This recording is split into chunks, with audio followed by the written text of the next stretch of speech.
Hello students, welcome to my YouTube channel Buniyad Urdu. Students, आज हम जेके board class 10th Urdu की किताब से आतिश की गज़ल की तशरीह करेंगे। बच्चों, आज की वीडियो बहुत इंपॉर्टेंट है। आप प्लीज़ इस वीडियो को आखिर तक देखें। तो चलिए स्टार्ट करते हैं। गज़ल का पहला शेर है, दहन पर हैं उनके गुमां कैसे कैसे, कलाम आते हैं दरमियाँ कैसे कैसे। दहन का मतलब है मुंह, ठीक है। गुमां का मतलब है शक। कलाम का मतलब है बातें। अब आपको तशरीह कैसे करनी है, आपको लिखना है, ये शेर आतिश की गज़ल से लिया गया है। इस शेर में शायर फरमाते हैं कि हम अपने महबूब से मिलने के लिए बहुत ही बेचैन और बेकरार थे। एक लंबे अरसे के बाद जब महबूब से मुलाकात हुई तो उसके मुंह से शक की बातें निकलने लगीं।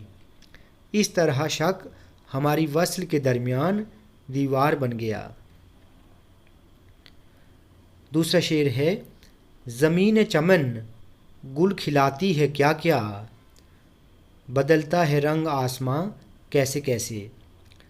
चमन का मतलब है बाग और गुल का मतलब है फूल, ठीक है। ये शेर आतिश की गज़ल से लिया गया है। इस शेर में शायर फरमाते हैं कि ये दुनिया हमेशा अपने रंग बदलती है। जिस तरह बाग में तरह तरह के फूल खिलते हैं और फिर मुरझा जाते हैं, इसी तरह ये आसमान भी अपने रंग बदलता रहता है। सो ये रंग बदलना दुनिया का दस्तूर है। तीसरा शेर है, न गोरे सिकंदर न है कब्र दारा, मिटे नामियों के निशां कैसे कैसे। गोर कहते हैं कब्र को, ठीक है। और सिकंदर और दारा दो बड़े बड़े नामी बादशाह थे।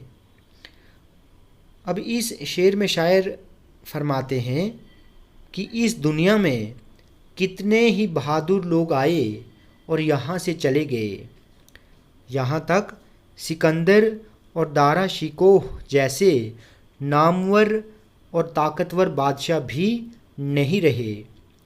अभी तो उनकी कब्रों के निशान भी मिट चुके हैं। असल में ये दुनिया फ़ानी है, जहाँ से एक दिन हर किसी को चले जाना है। अगला शेर है, दिलो दीदाए अहले आलम में घर है, तुम्हारे लिए है मकां कैसे कैसे। दीदा का मतलब है नज़र या आँख, ठीक है। आलम का मतलब है दुनिया। गज़ल के इस शेर में आतिश फरमाते हैं कि ऐ मेरे महबूब, तेरे मकान और ठिकाने का भी जवाब नहीं, क्योंकि तेरा घर लोगों के दिलों और आँखों में है। तुम्हारे लिए कैसे कैसे मकान मौजूद हैं। असल में ये तुम्हारी बड़ाई का बड़ा सबूत है। गज़ल का आखिरी शेर है, गम गुस्साओ रंजो अंदोहो हिरमा, हमारे भी हैं मकां कैसे कैसे।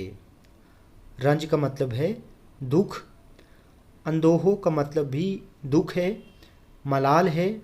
हिरमा का मतलब है उदासी, नाउमीदी या फिर मायूसी।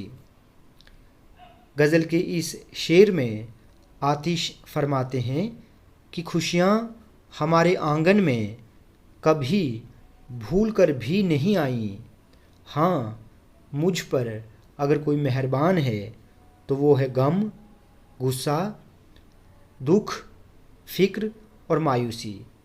ये हमेशा मेरे साथ रहते हैं।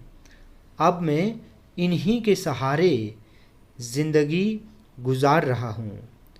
تو بچوں، آج ہم نے خواجہ حیدر علی آتش کی غزل کی تشریح کی۔ بچوں، ویڈیو آپ کو اچھی لگی ہو تو آپ پلیز اس چینل کو سبسکرائب کریں، لائک کریں اور شیئر کریں۔